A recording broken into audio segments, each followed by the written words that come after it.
In this tutorial, we are going to create an automatic ladder. Let's take a look at the finished result so you know what you will be making.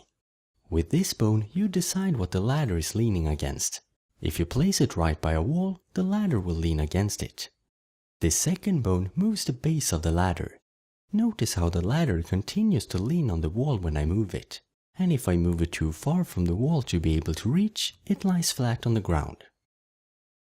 The third and last bone is the master bone, used to move the entire ladder around. That's it for the placement. To the right in the object panel, we have a few sliders that changes the look of the ladder. Let's try them out one by one. Most of them are self-explanatory. First we have end distance. As you can see, this changes the length of the top and bottom.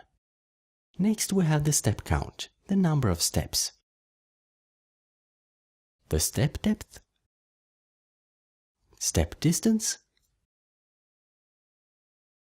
step height, step width, support depth, the depth of the support beams, and finally support width. So that's it. Let's get started.